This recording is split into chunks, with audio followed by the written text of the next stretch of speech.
Welcome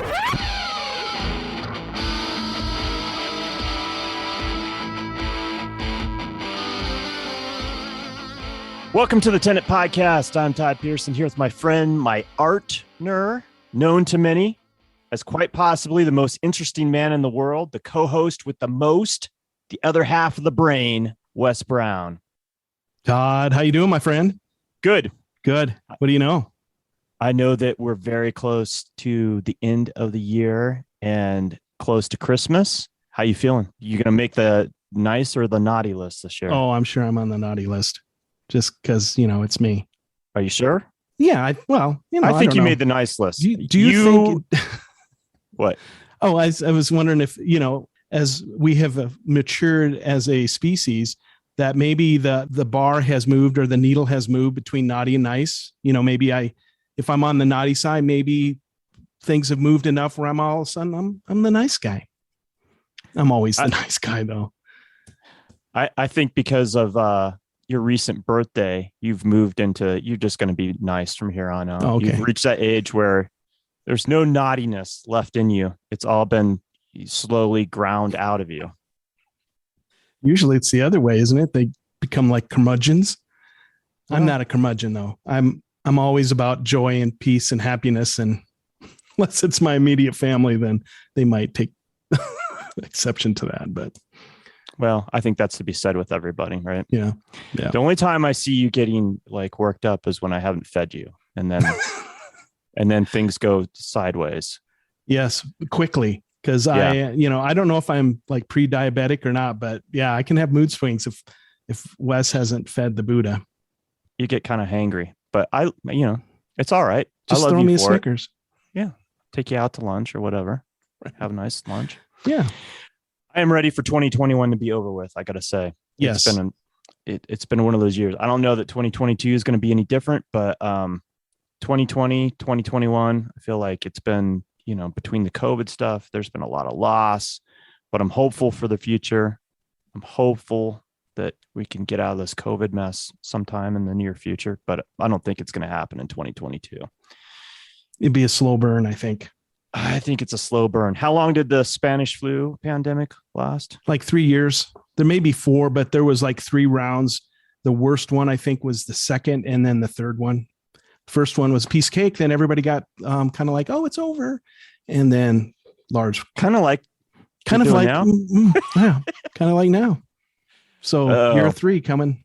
Well, let's hope that we can kick COVID in the ass, and year 3 will kind of be the tail end of it. Right. All right. Should we do some art talk? Let's do some art. All right. Remember, you can always find out what we're up to via our social media on Instagram at Tenant Podcast and our Tenant Podcast Facebook page. And be sure to check out our website, tenantpodcast.com, where you can deep dive into our past episodes. And remember, it's the holiday season. So if you're looking for a gift for that special someone that loves art, share Tenant with them. It's the gift that keeps giving. It's free, and you won't have to wait in line at the post office. That's right. It just shows up. If you subscribe, it just shows up on your phone. That's it. Share it with all your family and friends. All right. You ready? You ready, Wes Brown? I'm ready. All right. Todd Pearson. You know where we're headed this week? Where? We were just in London. I know. In London. Well, actually, we were south of London. And now we're jet setting all over the place. I'm getting my frequent flyer miles, I think, doing this podcast. I know. You got to get that Zoom sponsorship. We're headed to the Pacific Northwest, the great state of Washington, where our next guest resides. Our guest this week does magnificent work. She wields a mean blade, and you will be blown away by the patience and precision that is required to create her masterpieces. Welcome to the program, GirlSpit. Hello. How are you? Good. How are you? I'm doing excellent. Yeah, so am I. We are doing excellent. That was the other part of the brain that just spoke up there. We share the brain. Before we get started, I want to direct listeners to your website. It's girlspitart.com, just like it sounds. And you can find her on Instagram at girlspitart. Let's start off by addressing what everyone is probably wondering at this juncture of the interview. Is GirlSpit your given name or is it your nom de guerre? GirlSpit is the name I go by for my art. So, Todd, you threw out some French. Yeah, it's the only French I know. Oh, nom de guerre? Yeah. What's it mean? It's like an alias. Oh, okay. Essentially. Yeah. Can you use it in a sentence? Don't test me, Wes. Oh. I try to be smart, but I'm not that smart. So I was having a flashback of an interview with Brooke when we were talking about the old spelling bee. Oh, that's right. Use it in a sentence. Anyway, can we talk about how that name came about? Is that something that you're willing to share? Yeah. So I started cutting stencils and wanted to have a separate identity from my professional life, and my art world. And there's this 1980s movie called Beat Street. I don't know if you've ever heard of it. I've heard of it. I don't remember, though. It's not great, but there's this fictitious character named Spit. And he's kind of a jerk, actually. He just goes around like painting on people's stuff. And I always thought that was really funny. And so I was trying to come up with a name that really kind of embraced who I was. And one of the things that I was faced with is that graffiti tends to be a male-dominated industry. Not always, obviously. There's tons of wonderful women artists, but it is definitely male-dominated. And so I thought it would just be kind of funny to take the name Spit and add the word girl in front of it to make it kind of sweet. Just the juxtaposition of something really sweet versus just kind of vile act. So that's how GirlSpit came about. I love that contrast of the two words, and I love the thought behind it. Have you ever Googled GirlSpit? You don't want to Google GirlSpit. Yes. I will tell you that. I wasn't really thinking way ahead when I came up with that name. So, yeah. So, boys and girls, if you're out there Googling, always put girlspitart.com. Yeah. Just stay with the website and the Instagram, unless you just want to go down some places that maybe you want to explore. But I'm going to tell you right now, I pride myself on my search engine skills. But when I was trying to research GirlSpit, I came up with all kinds of interesting places and things. So I felt like if I clicked on anything beyond that first page, that I may have to delete my browser history. Yeah, Barb would not be happy with you. And I'll tell you what, because I do a lot of deep dives when I'm doing this podcast. And Peter, remember Peter? He was throwing out these names and he said, "Oh, by the way, don't Google that guy." So it was just like, you got to be careful because Wes will Google. So I'm glad we clarified that. GirlSpit art is what you want to search. I love people that go by, like Art by 13, Yeah. Krista. So I think that's cool that you're kind of being anonymous in a certain way and, not maybe Banksy anonymous, but, Yeah. You reside in Washington in the Tacoma area. Yes. Did you grow up in Washington State? No, I am from the Midwest, as you will hear sometimes with my very bad accent and certain words. I grew up outside of Detroit and then moved to the suburbs of Chicago and then lived in northern Michigan and then moved here in 1998. Oh, wow. So I've been here since 1998. Well, that must have been pretty interesting as far as those different places. Were you in school when you went to Chicago? Is that why you went to Chicago? We actually moved there because of my dad's job. He had to transfer. So we moved to the suburbs and then we were there for a few years and then moved up to northern Michigan. Okay. Like the UP, Upper Peninsula? The upper lower peninsula. Upper lower peninsula. So anyone who's from Michigan will use their hand as a map, right? Yep. Here's Detroit. I lived like up there. Nice. And then that would be the That's the UP right there. Yeah. I knew a guy from the UP back when I was in the Corps. So yeah, anyway, and he was proud of being from the UP. But cool. Yeah. I've actually never been there. So Motor City girl. I guess. How old were you when you moved away from the Motor City? I was 9. 9. So, yeah. Okay. That's a pretty good time. You've had established your informative years. You've maybe got into Kid Rock or, I Glenn was Fry. Madonna all the way. Madonna. Okay. Did you see how she scrunched her face up like that when you said Kid Rock? We all do. We all do. Him and Ted Nugent. We crunch now from Ted Nugent and Kid Rock. We crunch our noses. Yeah. So, and that was a nod to a previous podcast. So sorry. Yeah. We went on a whole diatribe about Kid Rock. I did about Kid Rock and Ted Nugent. Almost had to delete that episode. Where does this journey start for you with art? Were you engaged with art at a young age? Oh yeah. I told my mom when I was like about 4 years old that I wanted to be an illustrator when I grew up. Like I knew when I was 4, I wanted to be an artist. My mom was like, hey, do you even know what an illustrator is? Like, yeah, it's the people who draw the books. That's what I knew I wanted to do. I don't now, but I guess as a 4-year-old, it was kind of leading me that way. And so my mom did notice that I had a pretty deep interest in art. And by age 7, I was doing acrylic painting classes. I did watercolors. I did all kinds of art classes. And then when I was in high school, because I had moved from Chicago to Northern Michigan, I had so many credits that I didn't need as many credits in Michigan. So I had a really ridiculous schedule where I had like 5 of my 7 classes were art classes. And my guidance counselor was like, maybe you should try this like art career tech thing. So then I got into graphic design for a little bit with the school that I was in.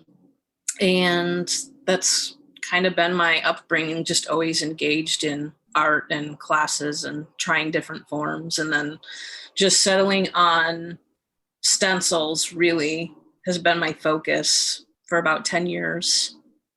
But I also like to mix it with painting as well. If you've seen some of my recent posts on my Instagram, I have paintings that are stencils and just kind of a mix of both.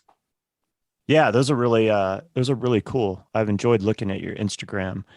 So 10 years ago, you decided to explore the stencil work, or were you doing that stencil work before and it just kind of evolved into that?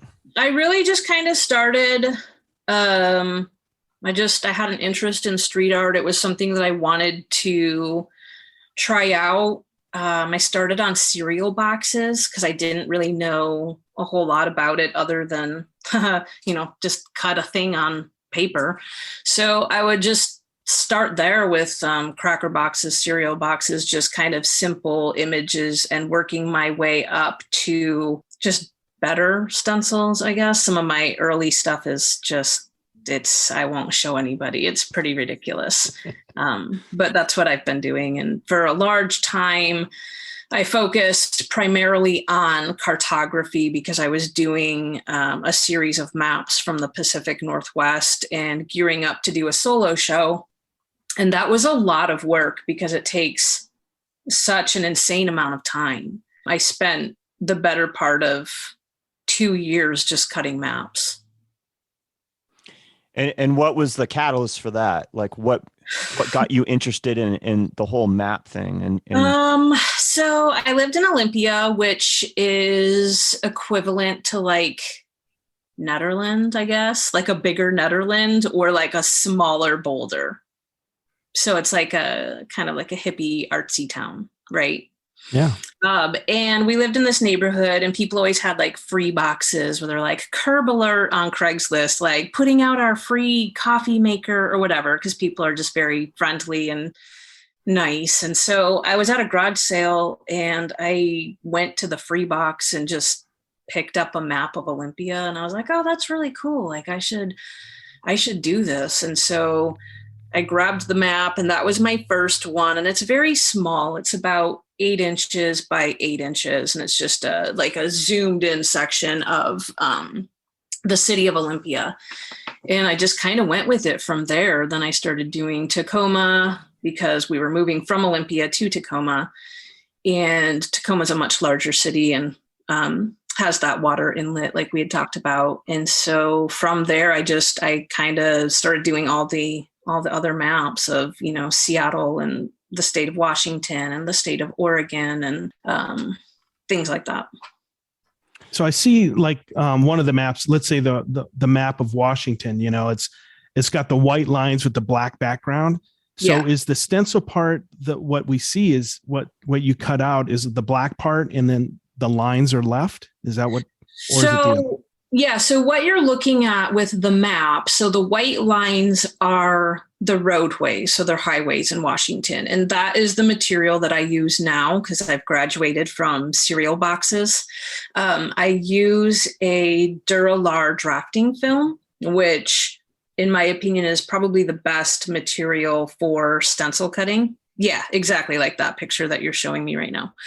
So the white is the material, and it's a 0.005 thickness. And all the black area that you see is what has been cut out from the Mylar. And the reason I like to do it that way is so that you can see really from that piece that is just one piece of material. It's not anything, hodgepodge together or taped together. Like that is one piece of Mylar that has thousands and thousands of cuts on it. That's amazing. It is amazing. I can't even because we're imagine. Like seeing through the map, right? Because you can see that picture is me and my son holding the map down by a skate park in Tacoma. That is crazy. I love that. That is so cool. Yeah. Yeah, that one was kind of strange because I knew that Washington, had all these rural areas, but you don't really see it until you actually just start looking at it. So you can see all that white area on the left. That was the inlet of that we had talked about, the Puget Sound. But then you can see in the middle of that map, it's just nothing. Like there's nothing there. And that was kind of interesting. Like I've lived here for 20 some years and I was just kind of amazed at how rural it actually is right through the middle. So is that white stuff, is it on something rigid or does it keep its integrity because it's that stiff a material? It will keep its integrity because I use the stencils also to spray paint onto other things. But me and my son had to hold that pretty tight so that it didn't bend. Because some of those areas that just are kind of hanging there, those would be a little bit floppy, but they wouldn't necessarily break because it is a strong enough material. Wow, that's crazy. That's really cool. I'm impressed because that's really intricate. And wow, it takes. I can't imagine. Like, how long did it take you to do that? That one took about 30 hours.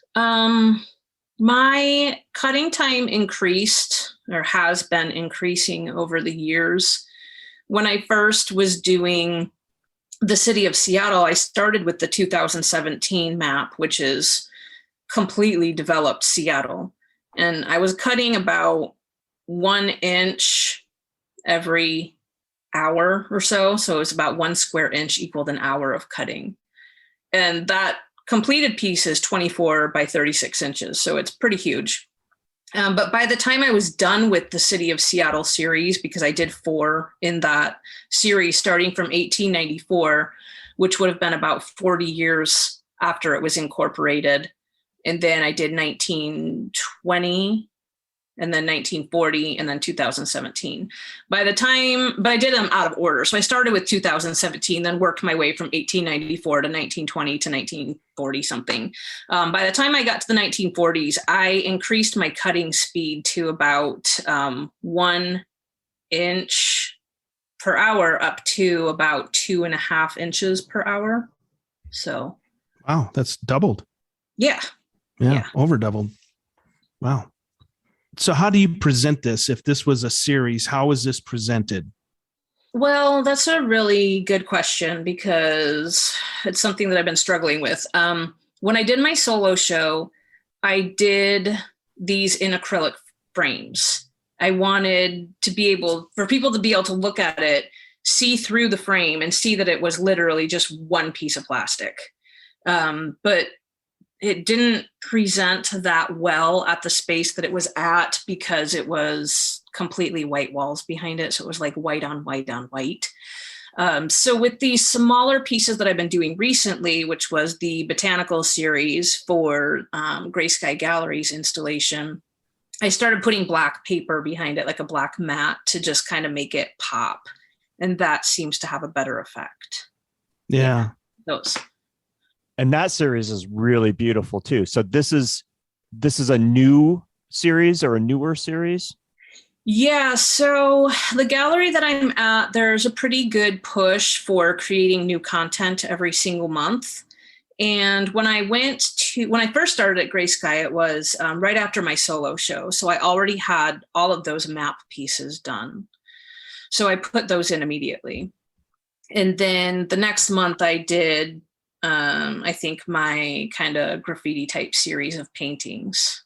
And then the next month, I just used some leftover maps that I hadn't shown yet. But at that point, I was like, I really only have 3 weeks to create new content for next month. So I decided to do these smaller pieces, and I kind of did the math in my head. I'm like, okay, I have like 20 days left. If I do one piece every 2 days, I can get 10 pieces done by this date. And I just really focused on cutting and was able to get about, I think, 13 pieces done.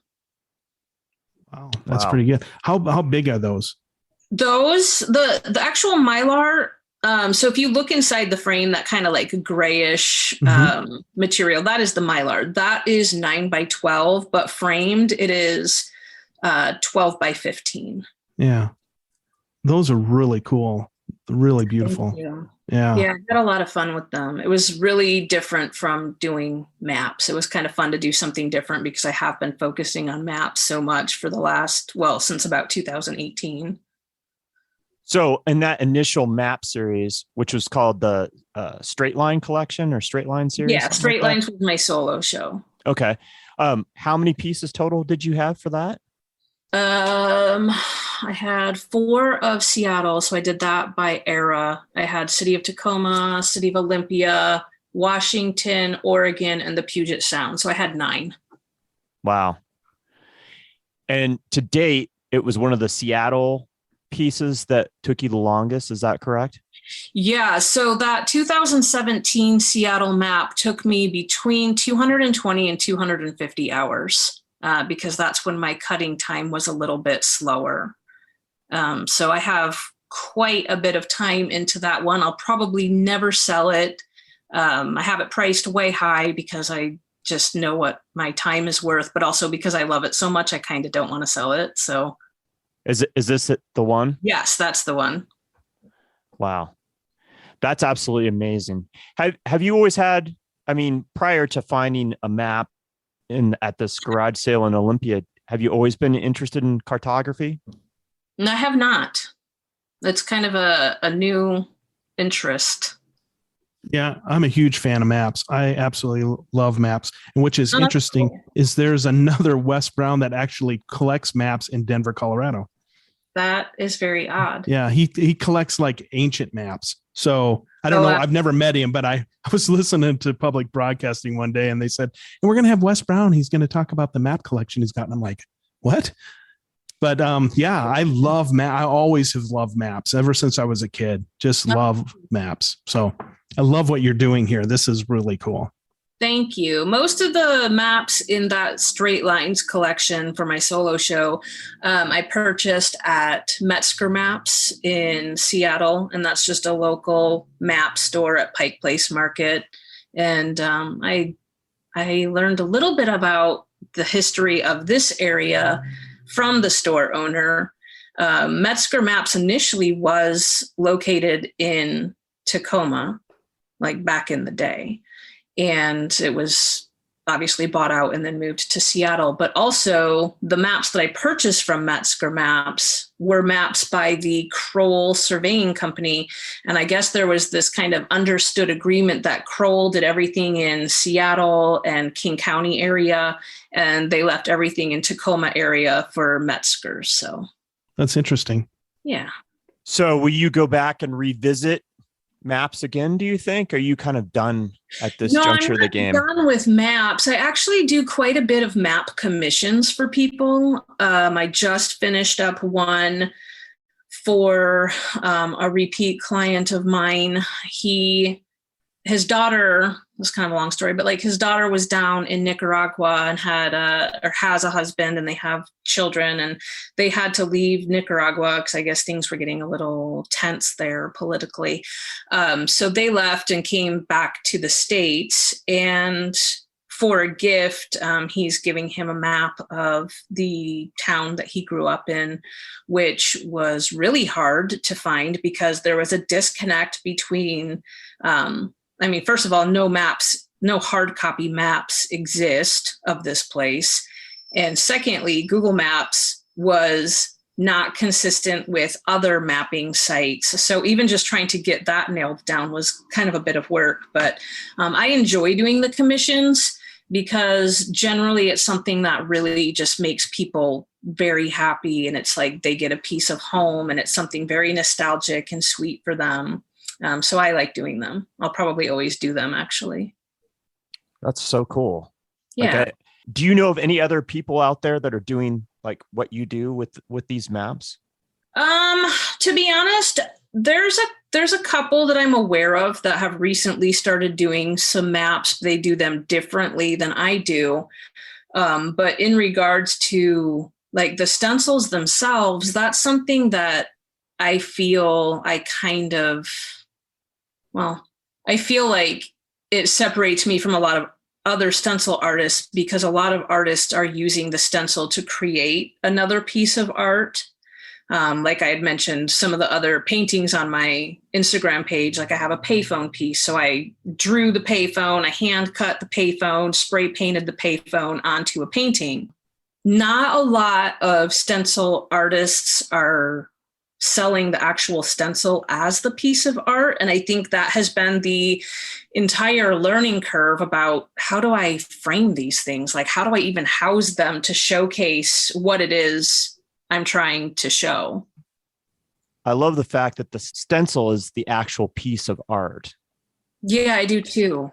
It's so beautiful and it makes you stop, it's arresting. When I look at the pieces, when I first started following you on Instagram, I followed you for a while before I reached out to get you on the podcast. And I was just like, this is just fascinating. I can't imagine how many hours that this takes and how much skill. I mean, it's incredible skill to do what you're doing. Yeah, you have to go all in with stencil work because I can't just put in 200 hours on a map and then be like, oopsies, I cut off the Duwamish River. Like you have to go all in. It's literally all or nothing because some wrong cuts, it can really break a piece. And I go by a 3-mistake rule. So if I'm doing a cutting session and I make 3 mistakes, I'm done. Like I will put my knife down and I'm done. And that includes dropping the knife. I include that as a mistake because at that point my hand is weak. I shouldn't ever drop the knife. Sometimes just cutting a little bit too far. So that's how I operate because if I don't, I don't think I would be putting out the quality of stencils that I do. And I'm absolutely a perfectionist on this issue. When I did my solo show, I had a video going of me like hand cutting the map because a lot of people they were not understanding what it was I was trying to sell. They're like, I don't get it. So is this laser cut? And I'm like, no, please watch this video. Like, this is how I'm doing this. And I felt so personally attacked because this older gentleman came up to me and he's like, so how is your obsessive compulsion doing? And I'm like, well, you're not wrong, dude. So. And I was going to ask you about that because, in order to do this kind of work, you definitely have to have some OCD to get it right on and look as perfect as it does. I probably do have some OCD on the issue, but I'm also very prideful of my work. And so I always go by, if I don't feel 110% proud about this, like I will not post pictures. I will not show the world. There's some commissions that I've done for clients, and, you do a commission and they want things a specific way, and it's not necessarily how I would do it, but I'm getting paid to do the thing that they want. And so sometimes there's, those types of things. I'm happy to do it for the client, but I personally don't love it. So I will never, show those kinds of pictures because I don't think it's really reflective of the type of work that I do.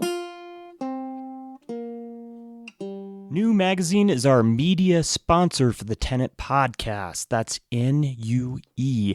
You can follow both the national and the Denver edition of New Magazine on Instagram. The national edition can be found at new_magazine and the Denver edition at new_Denver_magazine. Look to New for compelling stories from the world of art and fashion. Thanks for listening. I'm GirlSpit, and you're listening to the Tenet podcast. What is your process, if you can speak a little bit about that? I mean, you talked about materials, but how do you go about doing these maps? I mean, are you drawing them out and then you make the cuts? How does that work? So for the maps, I was literally just using vintage reproduction maps and cutting on top of the map. I didn't want to draw it because it seemed like an unnecessary step, and it also wouldn't be accurate because the maps are to scale since they're done by a surveying company. But I also do, other types of things. So like, for example, the payphone that you just pulled up the picture of, or like the scissors, the mailbox, things like that. I am drawing the image using photo references to try and just like draw the image. So I draw that out and then I hand cut it. And that's kind of how that goes for other types of stencils that are not maps. So I got a question. So what kind of knives are you using? Because from my experience from talking to some other people, you just don't use X-Acto because there's better knives than that. Are you using X-Acto knives or are you using something German made? No, I've tried a lot of different knives. Honestly, I really have. I've tried them all. I've tried the ceramic tip ones. I've tried lightweight ones. I started on Martha Stewart brand. Hers really are great because they were like the click kind that you could, retract. So you could just leave it lying around. No shame in that. Thank you, Martha Stewart.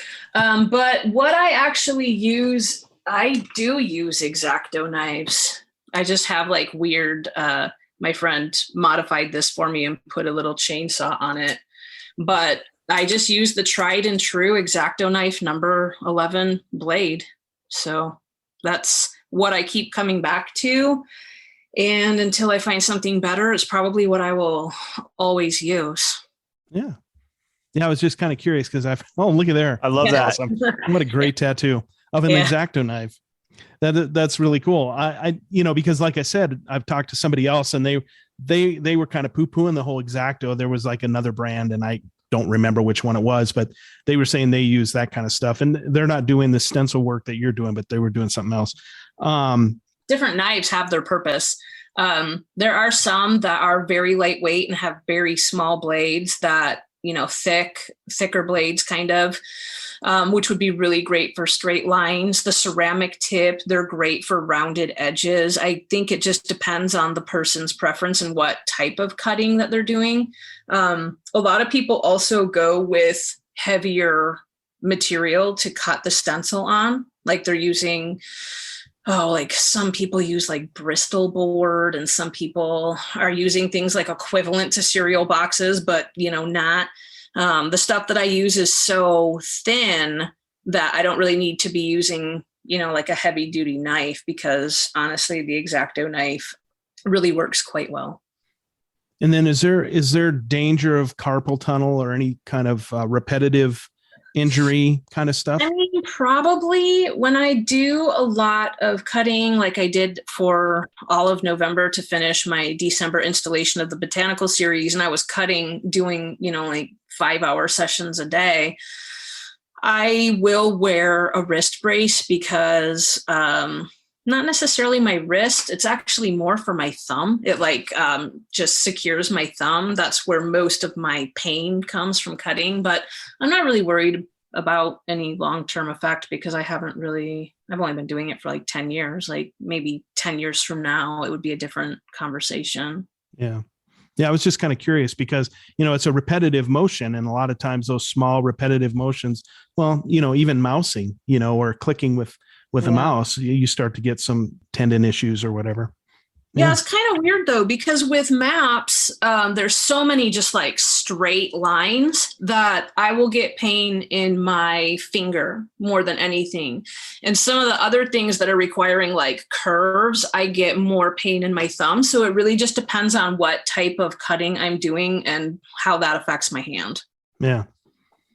So, going back to the map thing, so you could sell the original, which is the stencil. Do you do like prints, copies of the maps? I have tried some prints. There was a map company that I was actually working with in Seattle, downtown on Jackson Street. They're really wonderful people.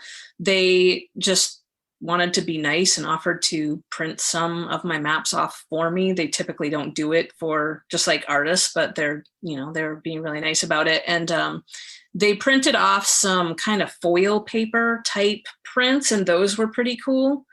But it's not something that I'm typically selling a lot of. Yeah. Pretty much all original stuff then. Yeah.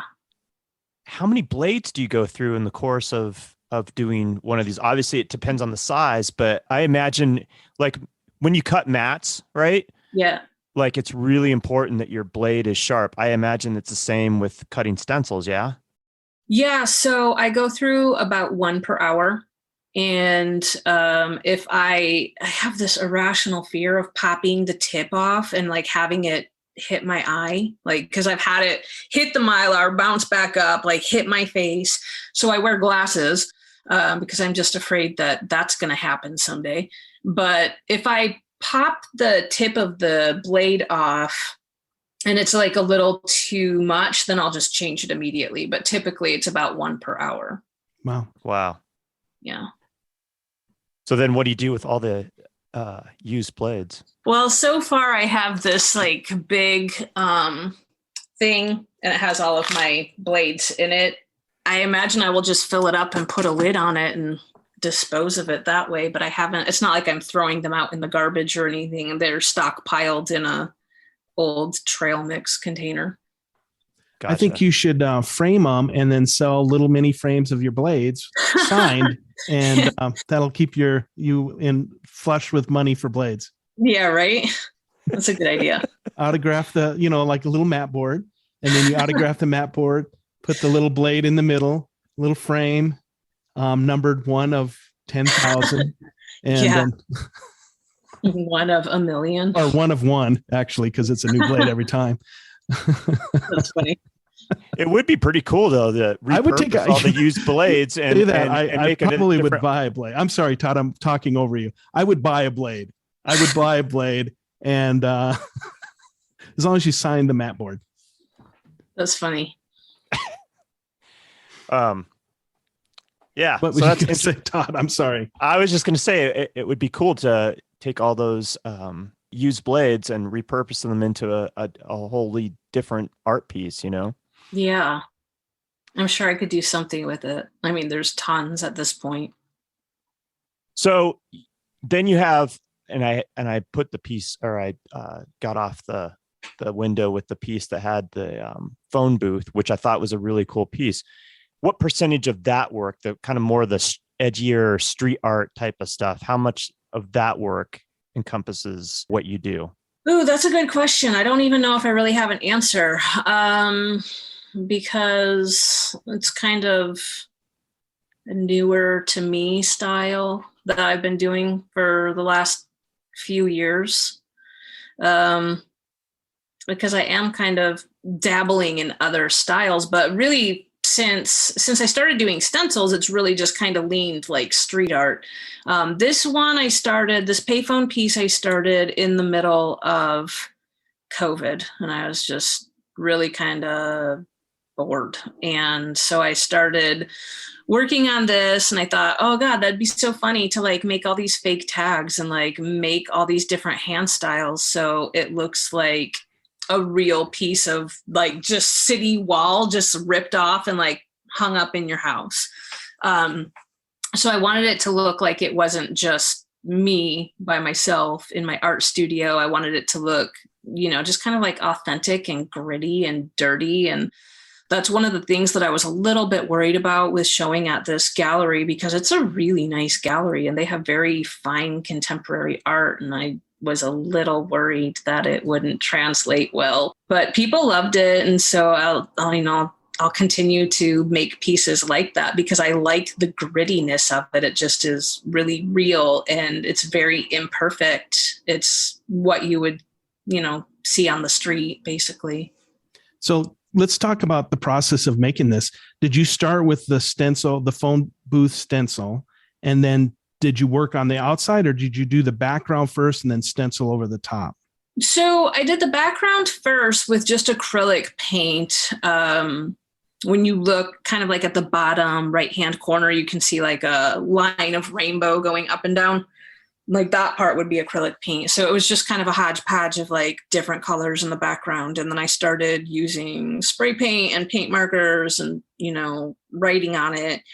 And then I made like all these little wheat pastes because I thought, well, how cool would that be to just make like tiny little wheat pastes and just adhere them to the canvas. And then I started sticker bombing it. And there's probably like maybe, 6 or 7 layers of paint things on that to get that effect. And then the last thing I did was just over top of everything was spray painted the payphone.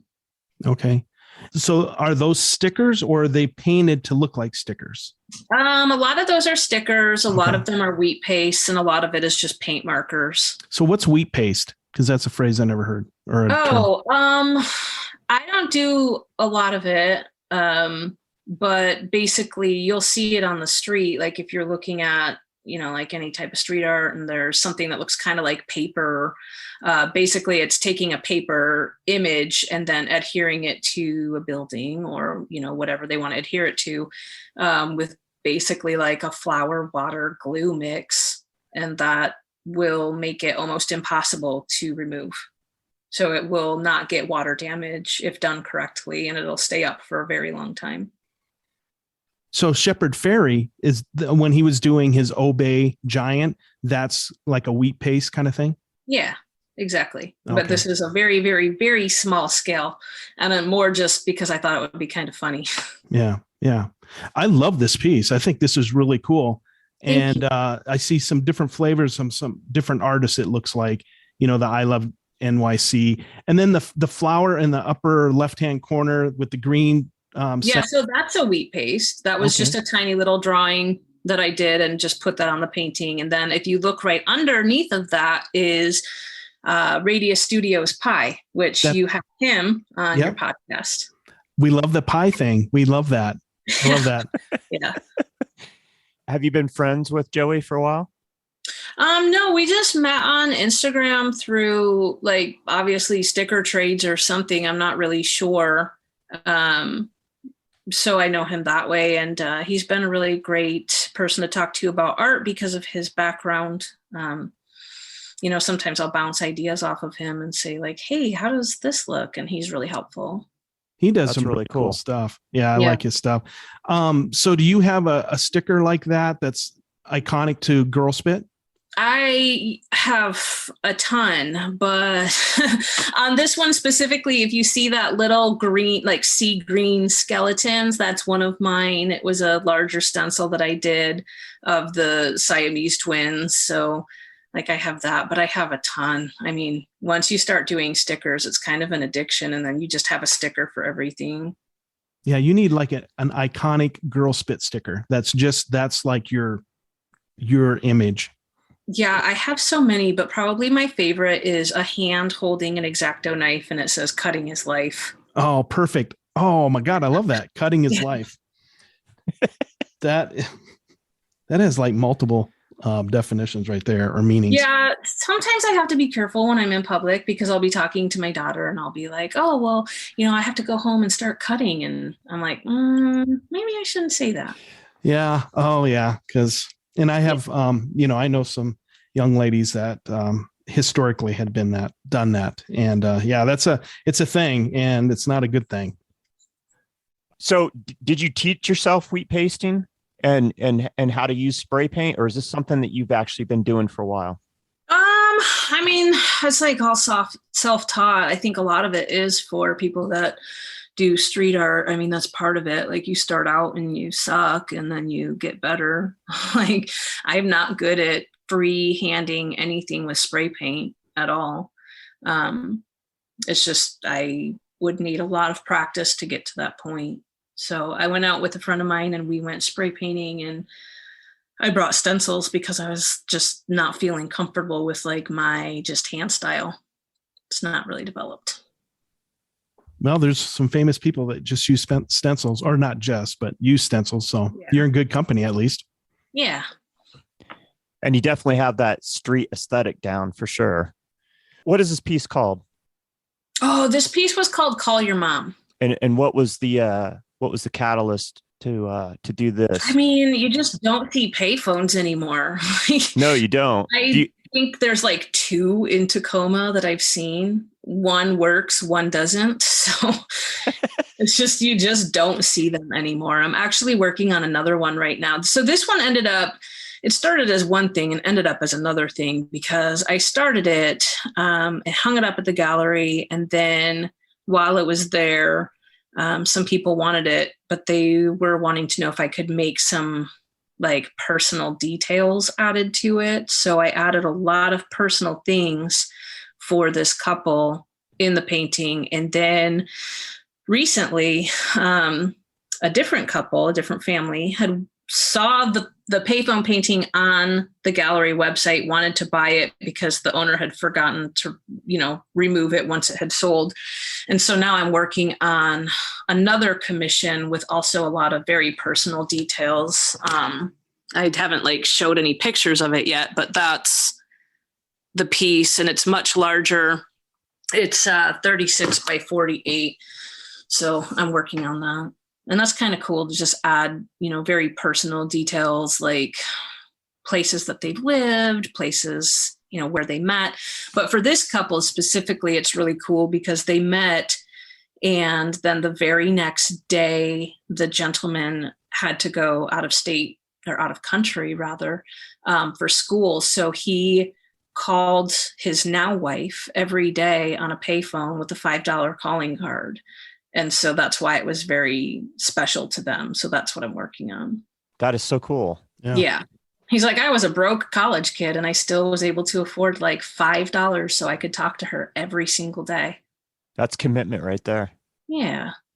I love that. Yeah, me too. It makes it really sweet. Like, I'm just excited about this because I know that they're going to really, really love it.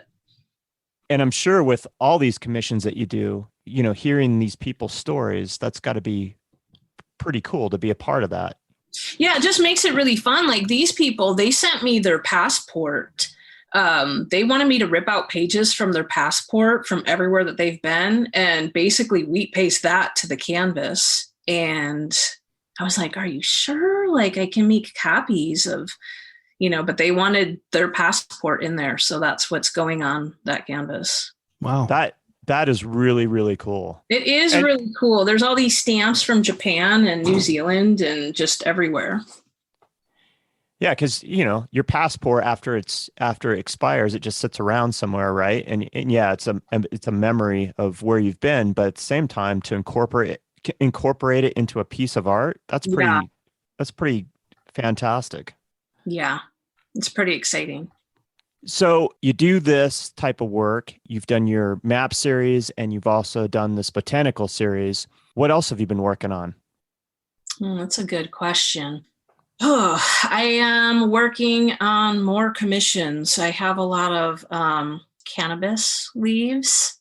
People really, really dig those. So I've done about 3 of those this month. I have a new map that I'm going to do of downtown Seattle, just because my other ones were so large. And while they are really impressive, they're just too big for some people. And one of the other artists at the gallery was like, I really love your stuff. And I don't have room for it because it's so big. So she ended up getting like one of my smaller pieces, which led me to do like a 16 by 20 of downtown Pioneer Square in Seattle. Because I thought, well, maybe I'll just do like a specific like area. And there's a lot of pride for Pioneer Square from the people of Pioneer Square. So are you working pretty much every day? Are you always doing some kind of art? Yeah, I'm generally spending probably anywhere from 2 to 5 hours in my art studio. Nice. Now, do you maintain a separate art studio or do you work from home? Well, I say art studio, but it's in my apartment, but it's a room dedicated to just all of my art. Gotcha. And then how did you get involved with making stickers? Oh, so actually my first sticker I made was back in like 2014 or so. I was doing the Pancakes and Booze art show, and I thought it would just be really cool to hand out my stickers. So I think for any stencil artist, doing the Frankenstein's monster is kind of a rite of passage. Like everybody does it. And it's something that probably every stencil artist has and or will do. And so that was my first sticker, was Frankenstein's monster. And I was just like handing them out at the show to people. And since then, I've just always made stickers and got really involved with trading stickers. Like Joey, I traded with him almost immediately, but also globally, just the street art community and the sticker community. It's pretty awesome. And people are always doing trades, and that kind of pushes you to make new content and have new stickers. And that's been pretty fun. But I haven't really had a whole lot of time because I've been so much just focused on new stencils. And then you hand paint your stickers, and then do you order them in mass then to send out, or? I don't hand paint them, but I will like photograph the image and then have that. So I do have a lot of map stickers as well. So like, for example, on my Etsy, I have Pacific Northwest sticker packs, and it has like downtown Seattle and state of Washington, things like that. So it's literally just a photograph of the stencil, photographed well, and then have that image made into the sticker. And then what size are your stickers? They vary. Okay. They vary in size. I try to keep them in general under 3 inches because of my sticker machine project that I have going on. That raises money for suicide prevention, and we've raised a ton of money so far, which is great. But the stickers themselves have to fit like the little cardboard sleeves, so they have to be 4.5 inches by 3 inches or smaller. Oh, okay. Oh, and so that's a dispenser. So you put 50 cents in, you get a sticker. Yeah, it's like the grocery store, sticker machines. That is so cool. How did this whole project come about? That's a good question. I saw the sticker machine on Craigslist, and I was like, I need this. So I bought the sticker machine, and I didn't really know what I was going to do. I was thinking, well, maybe I can take it to art shows or markets. Like that would be pretty fun. But then for whatever reason, the art store in Tacoma Artists and Craftsmen, they agreed to let me house it there. And so it was there for about a year, and I didn't have that many sticker designs at that time. And again, it was just like kind of a push for new content. So what I did was I did kind of an art call and asked if other artists would be interested in putting their stickers in my sticker machine, but I also didn't feel right about like, well, how am I going to give them money for this? And that's kind of weird and people might get weird about it. So I decided to just make it into a fundraiser where all the proceeds are donated to the suicide prevention lifeline number. And how did you decide on that and that It just organization? seemed like there was this started pre-COVID, but even pre-COVID, it seemed like, wow, there's a lot of people just kind of hurting out there that really could use some help. And it just seemed like a good organization to donate to. And once I put out this art call, I was getting tons of feedback from artists that were just sending in stickers. And they're like, thank you so much. Like, this is so close to my heart. Like, I've had experiences, or, I've had friends and family that have had experiences with this. And it was something that became very meaningful to a lot of people. And even the people that in the community that support this project that are always like, oh, I'm saving my quarters so I can go get stickers. Like, they even feel really good about it. Like, they know that their money's going to something really awesome and they still get cool stickers in return. So it seems like a win-win. It's really good for artists because it gives them a place to put their art name out there. And so I'm very diligent about tagging each sticker on the front of the machine so that people can be like, oh, I like that sticker. Who's the artist? And go follow them on Instagram. That's fantastic. So basically, it's like, when people do these sticker trades, a lot of people, they'll go put them up, right? So my whole selling point was like, hey, it's like doing a sticker trade, but I don't have to go put them up in the neighborhood. Like, we can just put them in a machine and it still gets your name like out in the Tacoma area. So these are all different artists. Yeah, and this is a very old photo because right now there's so many artists in there that there's barely room for all the stickers. Somebody had just contacted me recently and they're like, can I get on the front of the machine? I'm like, there's not a lot of room and I will tag you, but you won't be able to see your whole sticker at all because there's just a plethora of artists right now. And so when I walk up to buy the sticker, I put 50 cents in, I push it, and a random sticker will come out. Yeah, or a pack exactly. or whatever. Yeah. How many do you get for 50 cents? Is it one sticker? It's one, because if you put in too many, it will jam the machine, which I found out by trial and error. That's really cool. I love that. I love the fact that you're donating the money too. That's pretty cool. Yeah, I think at this point we've donated 1,200, and I haven't gone to the machine recently because I have been so busy. But I know that it needs to get emptied, so there'll be quite a bit more getting donated pretty soon. Nice. Yeah. And this is still, like you said, at that art supply store? Yeah, they just let it hang out there right at the door. And they, get a lot of good feedback from people that are pretty excited about using it. And especially because there are so many designs in there right now. The artists that are featured in here, they're from all over the place, or just all local? over. I mean, there's a lot of people right now in the Pacific Northwest, but I mean, we've had people from like Italy and France and people all over the country. I just got a sticker pack from New Zealand and another one from Minnesota. I mean, it's all over.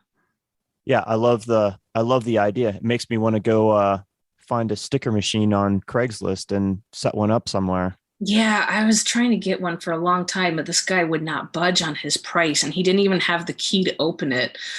So if you find one, grab it, because they can be kind of hard to find. Yeah, because they don't do that in grocery stores anymore, do they? Or do they? I think they do. There's still vending machine companies out there that do stuff like that. I don't know about specifically. Here's one for $300. I don't know if that's actual.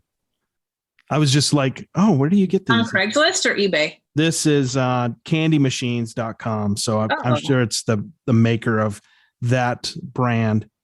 But must be new, because that's kind of pricey. Is it? Yeah.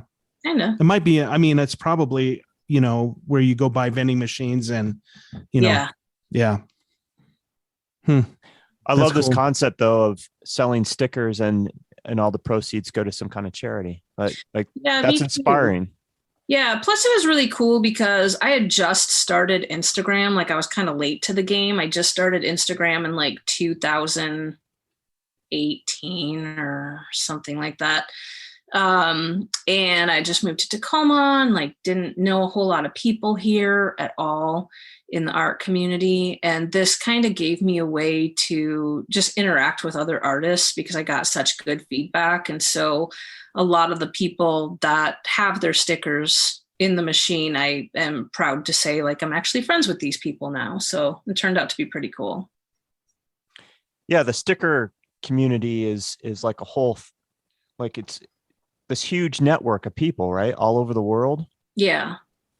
I do hard hat decals, Spearfish Forest Products. That's cool. So that's kind of cool. They have like a Sasquatch and it said, I believe, and it's about, I believe in safety. Oh, that's actually funny. So, and stuff like that, but it's funny. So I love stickers, and we actually did some stickers for the Tenant podcast too. So Todd and I both have stickers that we hand out every now and then. Oh, that's cool. Yeah. Everybody loves stickers. They do.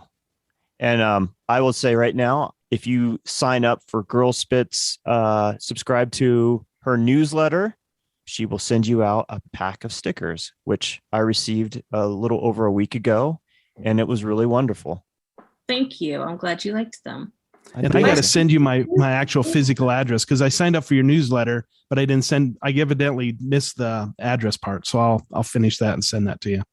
Yeah, I replied back and said, hey, send me your address and I'll send you stickers. But then I didn't get a response. And I actually seldom do. I don't know if people are like, I don't really want to give you my address, which I get. But if you do, I will send you stickers. So go on her Instagram, find her.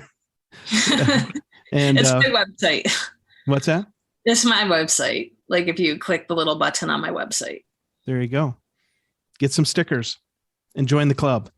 So, and I will be sending you my address here. I seen the email and I was so busy at work that I just kept going. It's crazy time for me. So it happens. Talk about some of these other pieces. I'm going to pull up another piece here. I have a piece pulled up. I'm going to see if it's the same one. I'm thinking. Nope. No? Nope. Oh, I love that one. That's a cool one. That was a commission too. Oh yeah. So talk about this. What all's incorporated into this particular piece? What's it called, first of all? Yeah, what is it called? I named the piece Death Does Not Separate Us. Okay. Oh, there it is. Yeah. The skeletons were a stencil. So I hand drew and then hand cut the skeleton. I typically just refer to them as the skeleton lovers. This one was a commission for a lovely couple who've been together forever, and they really just love my work. And the husband wanted a piece for his wife. So it ended up actually being a 3-piece series because I guess they had a 1 piece, and then I think he wanted to surprise her with more to make like a 3-piece series. So that was the middle piece of that series. So yeah, the skeletons were a stencil that I spray painted, and then the flowers were also stencils that I spray painted. And then that one, I literally cut the canvas. I cut it and sewed the lace in between the zipper. I just thought there was something really sweet about, having the zipper kind of hold them together. Yeah, it's really unique. It's so cool. And you got details of it. So I definitely will share this on Instagram. Oh yeah. So that's the 3-piece that you're showing right there. Yeah. Nice. So they had one of the skulls and they wanted 2 more pieces. And so I thought that'd be kind of cool to just like mirror the skull and add that into the series. Yeah, it's spectacular. Thank you. That one was a lot of fun. So what part is the spray paint? The black and then the white is painted in, or is it the white's the... So the skeletons, the part that is cut out is the white. So that is the part that is spray painted. So like where the eye sockets are, that I just kind of cut around that. And so everything that is spray painted is their bones. Basically. Oh, gotcha. Okay. Yeah. I'm just trying to visualize. I'm sorry. Yeah. It can be kind of hard because you have to like reverse things in your head with negative space. And so a lot of times when I'm actually drawing out an image, I get lost in my own lines. And so I have to put like B for black, W for white, so I know where not to cut, because it can get pretty messy pretty quickly. And I have cut the wrong parts off. Like I completely messed up one of my shopping cart stencils because I cut part of the thing off because in my mind, it looked like I was cutting the correct spot, but I was not. So it can be kind of tricky when the brain looks at just the image. Even like I look at Banksy stuff, who's, obviously famous stencils, and you have to think about, okay, what's he spray painting? And, it's probably all the black parts. So then when you're making the stencil, he's doing a reversed image of it. So yeah. Okay. This is a beautiful piece, by the way. And I'm pointing to my left because I'm looking on my screen. It's just absolutely gorgeous. I love the flowers. I love the color. And I love how the flowers in the top left, the paint is kind of dripping down. Man, I'm addicted to the dripping paint. Like I will use that on every piece that I can. I love it so much. But yeah, the skeletons is really representative of kind of how I like to mix the stencil with a really just kind of juxtaposition of the flowiness of the paint behind it. So it's not all just like strict, rigid lines of the stencil, because I do like to hand paint things as well and just kind of mix those two together.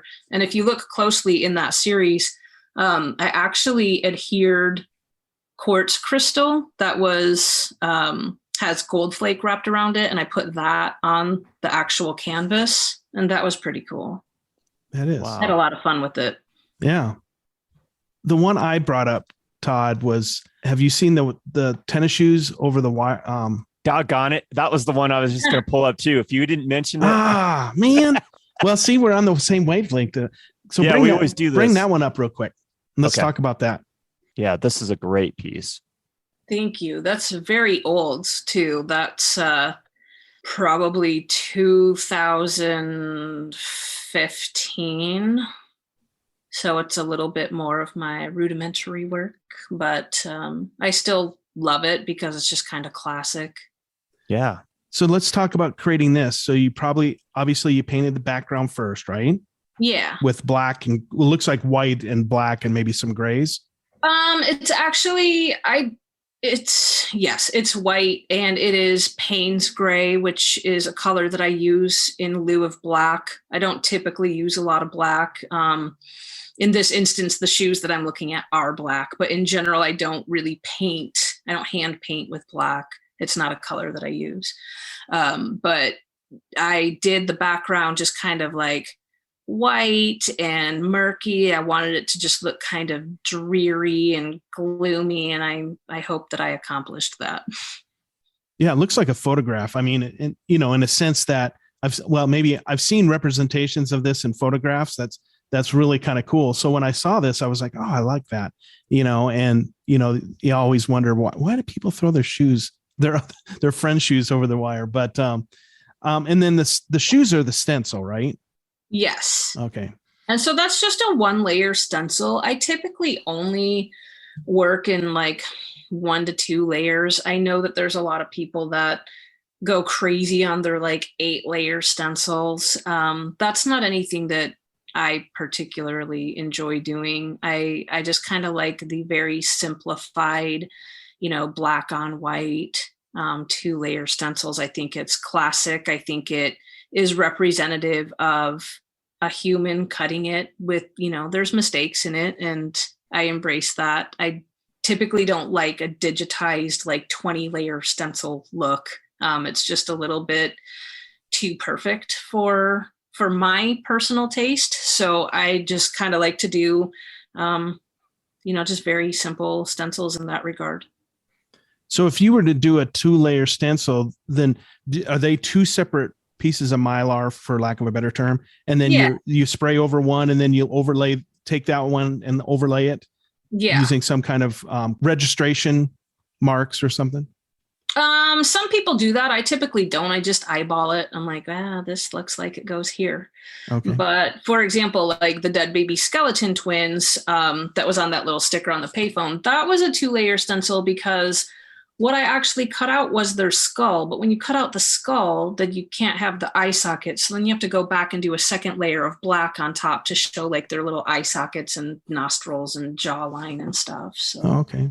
Yeah. Yeah, it's interesting. I really like this. Like I was drawn to when I was scrolling through your Instagram. I was like, oh, I love this one. Oh, thank you. Yeah. Yeah, it's hanging here in my art room now. I was just going to ask you if you had sold it or if it was something you still had in your collection. Oh, yeah. There it is. Yep. I love it. So is that on canvas then? Yeah, that's, I think, 16 by 20 canvas. So the stencil itself is actually quite small. The shoes are about 8 to 10 inches. Yeah. Fantastic piece. Yeah. And then you mentioned also the shopping cart piece. Is that a recent piece? Yeah, I think I finished that maybe in like July or September, something like that. Talk a little bit about this.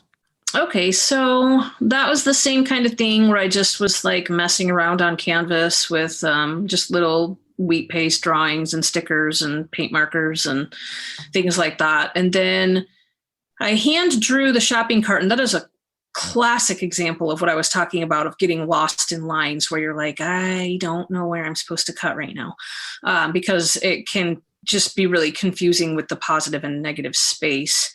But this thing took a really long time. The drawing itself took, I don't know, probably at least 10 hours, which to me is a long time to spend on a drawing. I don't think I'm very technically proficient at drawing, so it does take me a while to draw and then erase and draw and erase. And so it turns into a much larger ordeal than I think it needs to be. But I do pride myself on hand drawing my images.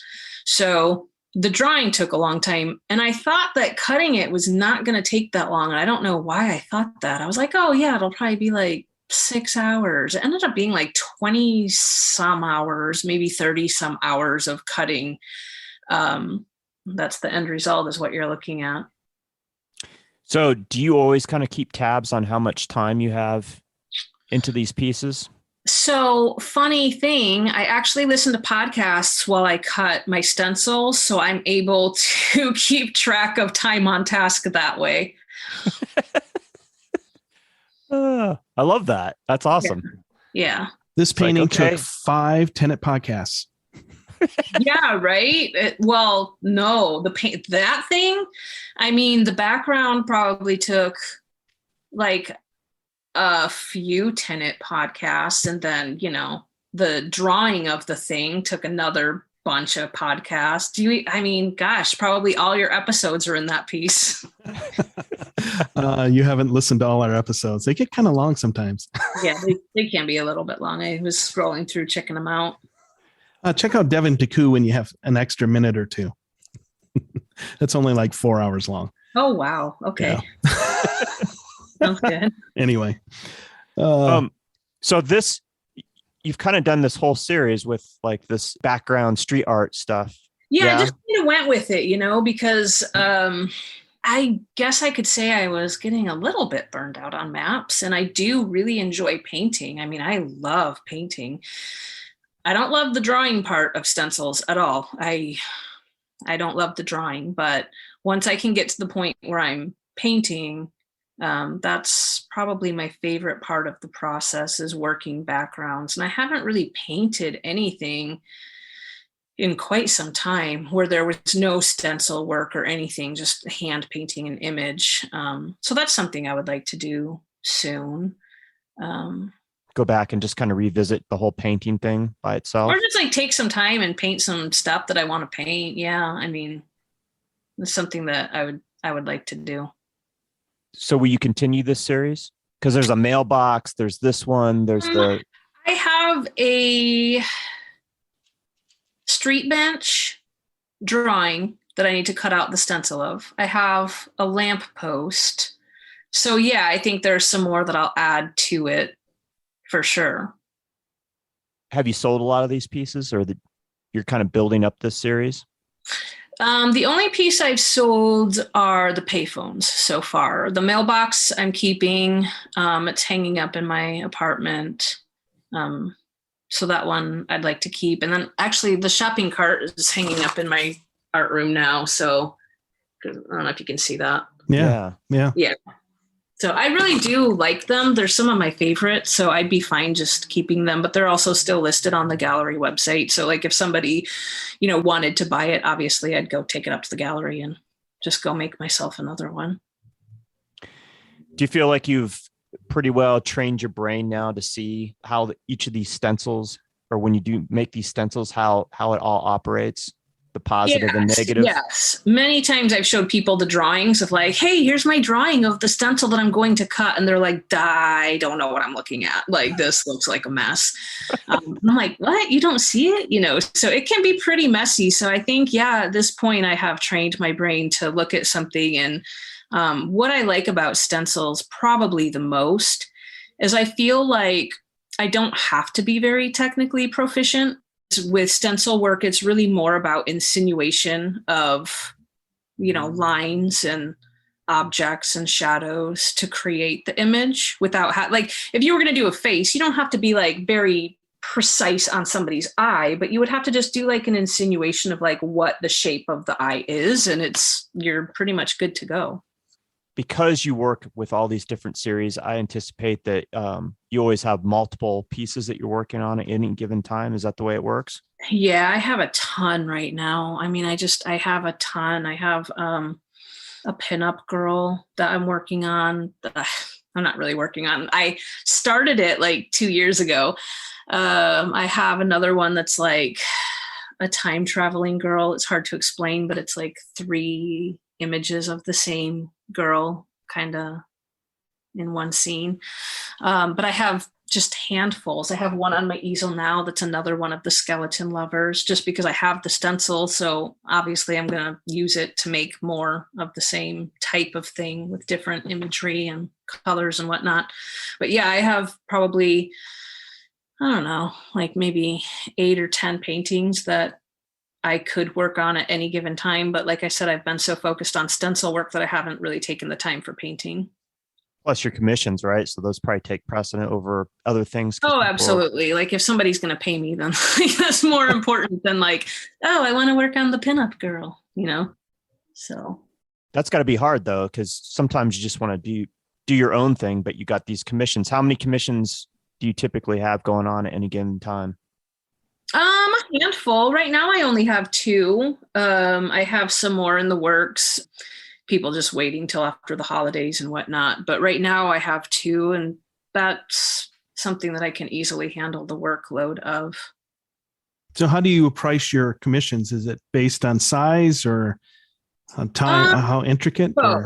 So like time on task in general, like I know how long something typically should take me, but at the same time, like sometimes people are like, hey, how much is this? And I tell them the price and they're like, well, I can't afford that. And I'm like, well, hey, I feel like art should be something that's affordable to everybody. So like if you have $40 and you want a $40 piece, like I will make you a $40 piece, meaning like I'll just make it either a bigger image in a smaller area or just like a smaller piece. Like I want people to be able to afford it. So I'm generally able to work with my client, getting them what they need so that both parties are happy. That's really cool. Yeah. Obviously you have this gallery, Gray Sky Gallery, right? Yeah. Yeah. Are you represented by any other galleries outside of Gray Sky? I'm not. And I'm actually not represented by Gray Sky. Okay. I only recently started showing in galleries. So there was a lot that I really didn't know about galleries. I mean, I'm new to it. So I really didn't know. I guess the represented artists, the gallery owners take a larger commission from represented artists because they're really just spending more time promoting their stuff and, trying to sell their stuff. And so basically at Gray Sky, I'm just showing there and they still take obviously a percentage, but it's not as much as being a represented artist. And for me, that seems to work because I'm not trying to spend like a ton of money every month, being able to show at galleries. So it's kind of a win-win situation. And how did that come about? Did you approach them or did they see your work somewhere else? Like pre-COVID, I had just decided that one of my goals was going to be to show in a gallery. I felt that the quality of my stencils is something that would be a good fit. I wasn't ever thinking that my paintings would. That's not something that was ever in my mind, but I thought, my stencil work, it's something different. Like I said, you just don't see people actually selling the stencil as the piece of art. So I was like, I'm just going to be in a gallery. That's my goal. So I did reach out to a handful of galleries. I was accepted into one. That was an incredible learning experience. But Gray Sky was the gallery that I really had my eyes set on. Like I wanted to be at Gray Sky because in my opinion, it's really one of the better fine art, contemporary art galleries in Seattle. And the owner is so wonderful. And I'm just so happy to be able to show there. That's really cool. Yeah. So basically to answer your question, I was like, I want to be in a gallery, made up my mind, pursued it, and then just did it. So I'm happy to check that off my list of goals. Are you pretty much a goal setter? Have you always been a goal setter? I don't know. I don't know if I would. Yeah, I guess. Yeah, I would say yeah. Because you seem like you're pretty driven, and most people that are driven have some kind of goals. I'm pretty driven. Yeah. I mean, I would say like to do the type of like stencil work that I do, you have to be extremely driven because a lot of people have told me like, I don't know how you do that. I would go crazy. I'm like, well, it's just, it feels really cool to actually finish a huge map piece and just knowing like how labor intensive it is and how long it took and how people can look at that and just be pretty amazed. Like, holy shit, this is one piece of plastic. Like, just you have to be driven to accomplish like finishing a map because otherwise it's just insanity. So that end result, the final product, is that what drives you, or is it the process, or a little bit of both? Yeah, I do like the process. I feel like it's a really good way to decompress. It's extremely cathartic. I can't really think about a lot while I'm cutting because when I do, that's when mistakes are made. So I literally can't have I can't just be like, oh, well, I forgot to do this, or I should, I can't have those thoughts in my head because I won't be able to focus on the stencil. So it's like a way that I can actually just tune in to being like very much in the present moment and just being in that present moment and nothing else. So very zen. Like murder podcasts. Other than that, it's just a really relaxing process. I got it. Yeah. Yeah, I love the process. But yet you're still able to listen to a podcast and process what's going on in the podcast as you cut. Yeah, exactly. That's really interesting to me. Yeah. Like you can't be in your own head, but you can be listening to something else during the process. Yeah. That's fascinating. Yeah, it's pretty cool. So outside of the gallery, which is that you said it's pretty new, when did that start for you? This September. So I started at Gray Sky in September 2021, so just a few months ago. And before that, I was part of a different gallery, and that was a pretty negative experience. So I don't really want to touch on that a lot, except for the one thing that came out of it was that I initially told that gallery owner, I was like, please schedule my stuff out as far as possible because she was making a calendar of people's solo shows for 2021. And I was like, please schedule mine so far out because it's going to take me so long to finish and I still have to finish all these pieces. So in January or December rather of 2020, she had scheduled me for August of 2021. And what worked out to be a really cool turn of events is that during COVID, the art walk had been canceled because of COVID. So like none of the galleries were doing the art walk. So in Seattle, you'll see like Georgetown Art Attack, where it's just, the whole area of Georgetown has their own art thing, or like Capitol Hill Art Walk, or Belltown Art Walk, or Pioneer Square, which they call First Thursday. So that wasn't happening for, for a long time because of the pandemic. So a group of artists got together and they decided that this Seattle Deconstructed Art Fair was going to be kind of like a pseudo pop-up art walk for the entire month of August, which was really cool. People were just so excited because they hadn't had anything like that going on in so long. So that happened to be in August. So I really lucked out that this Seattle Deconstructed Art Fair was going on during the month of my solo show. And the first day that it basically was opened, a lady from NPR had gone and seen my exhibit. And it was really cool because there were hundreds and hundreds of artists because there were so many galleries that had participated. I think they said there was over 45 galleries, I think just in, downtown Seattle area.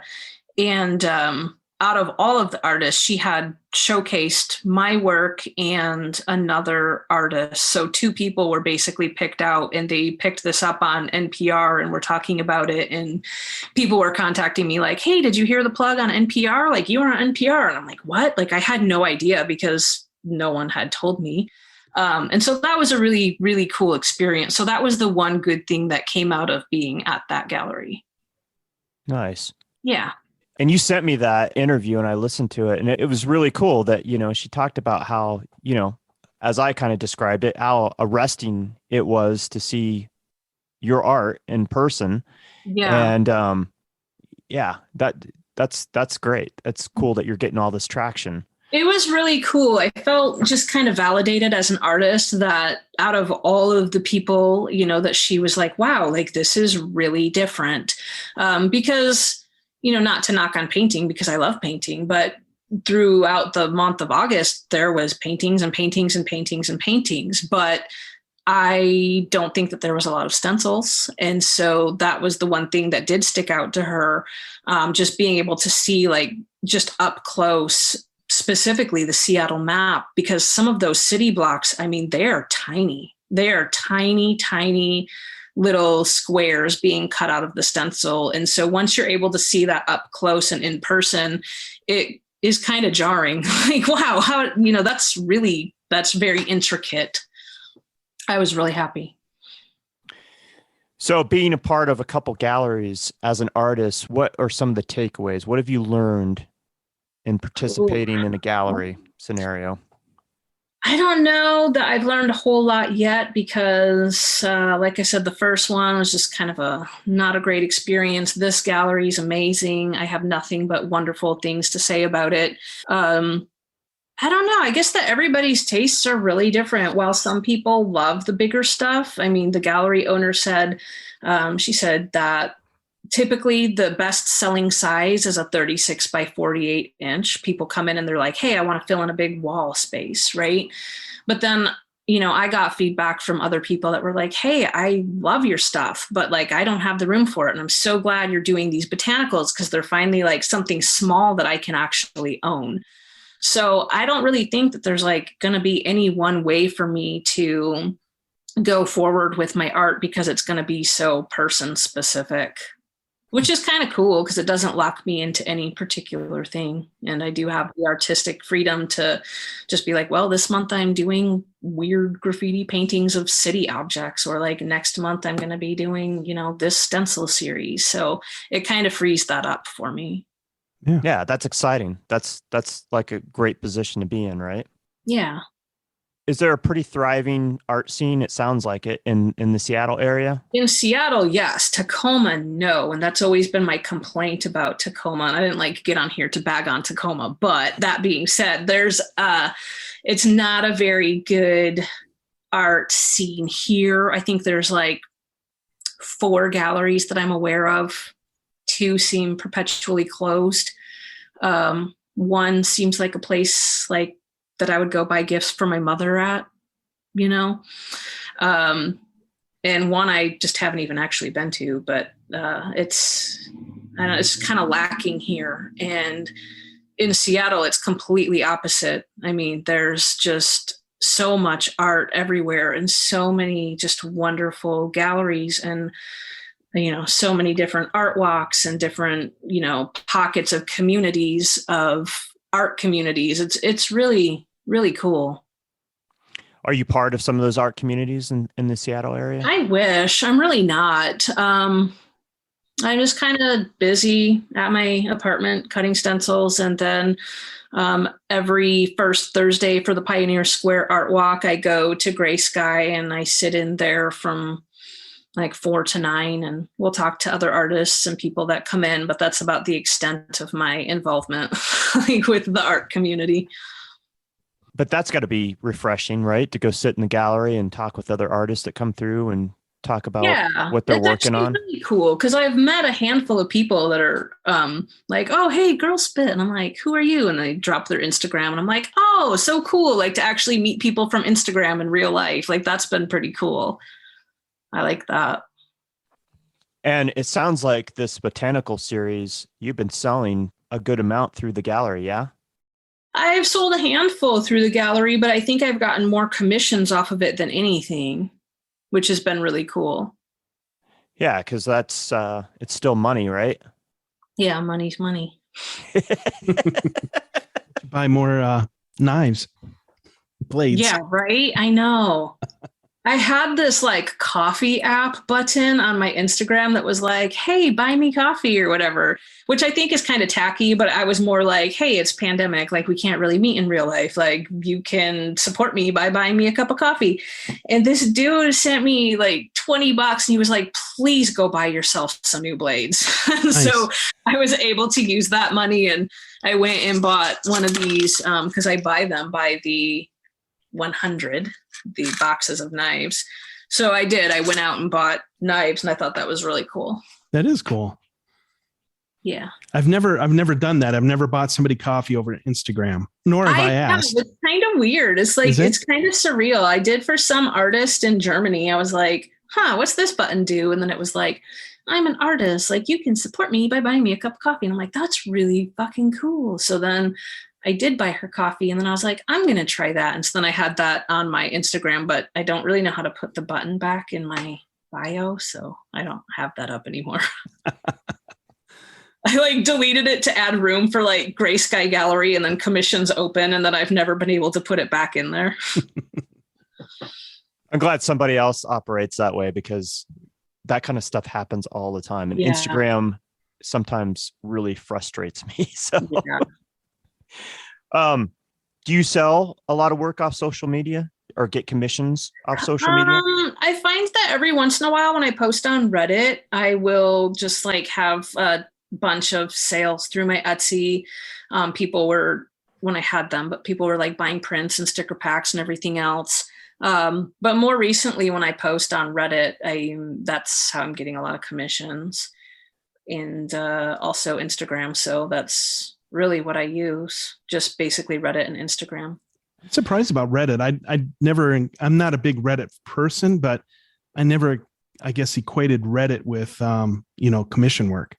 It's like 50-50. Sometimes people are really nice. And then sometimes people are such jerks. Like I had posted this picture, which I thought was really cool. It was one of my cannabis leaf stencils.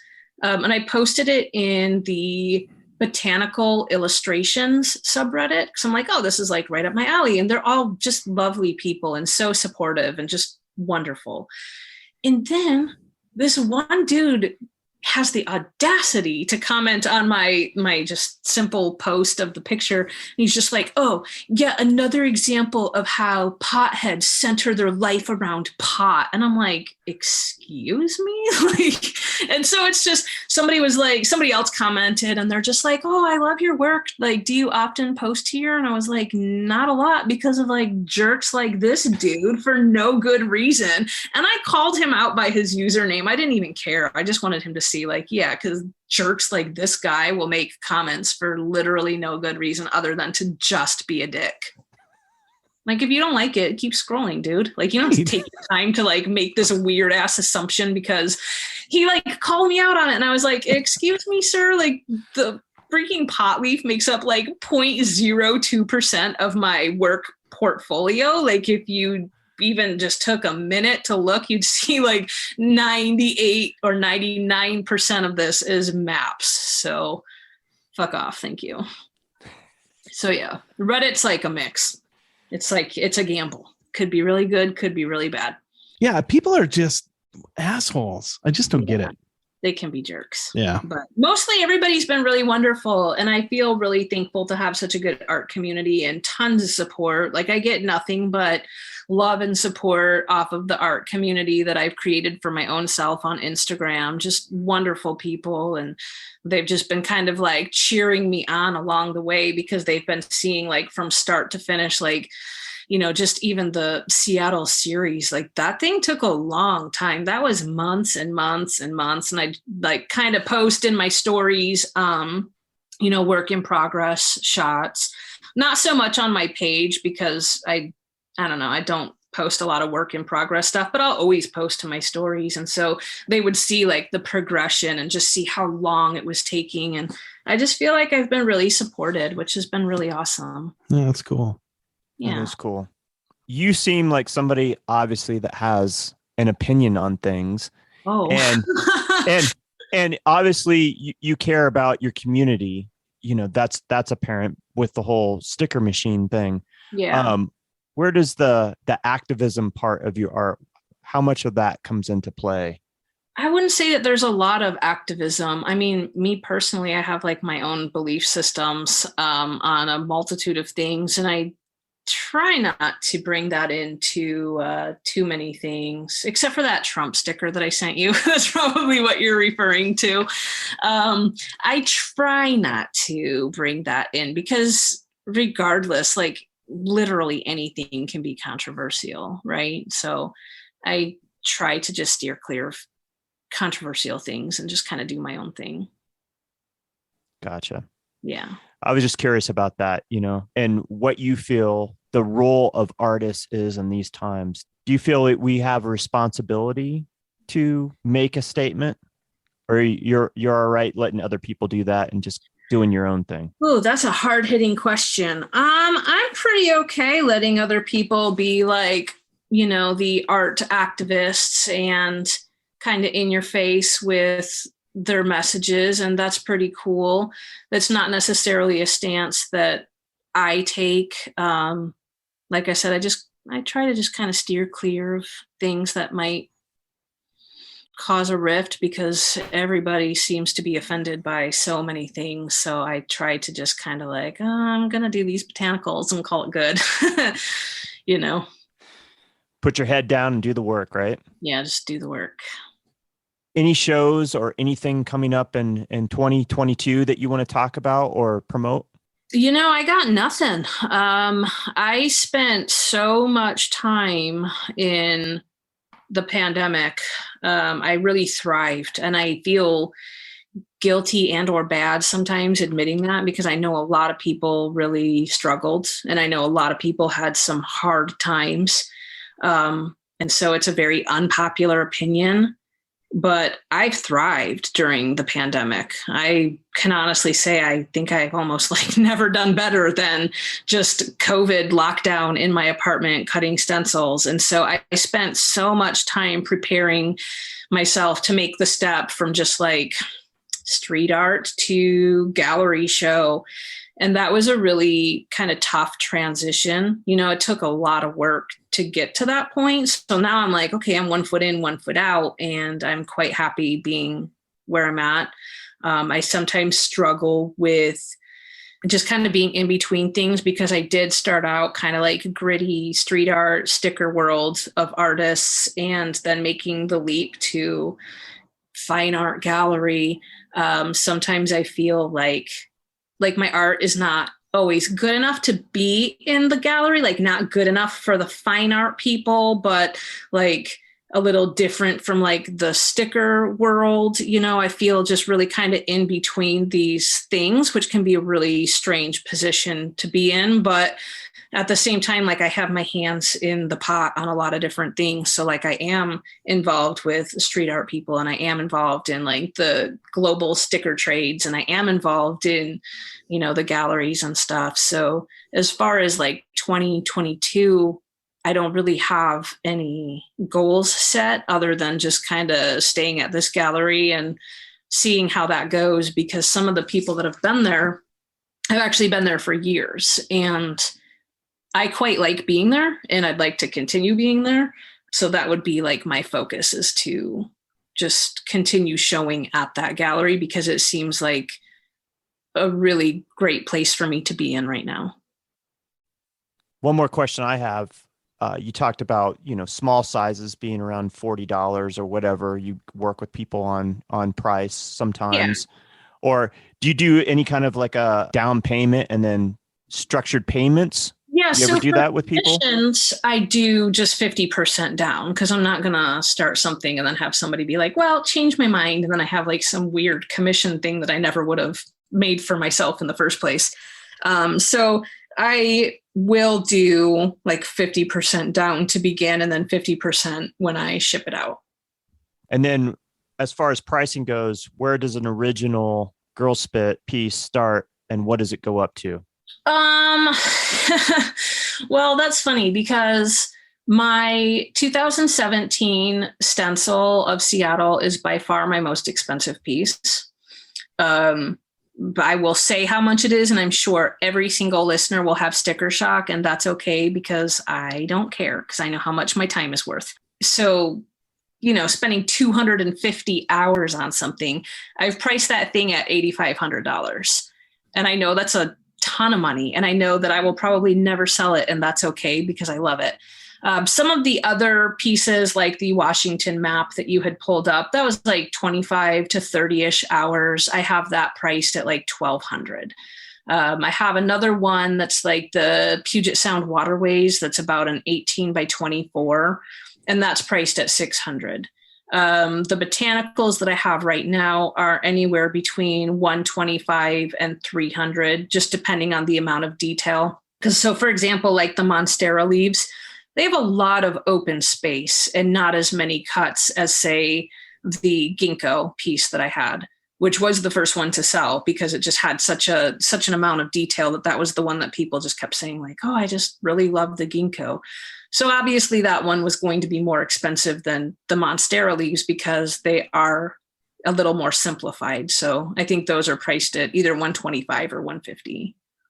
Just so you know, I think everything that you mentioned is incredibly reasonable.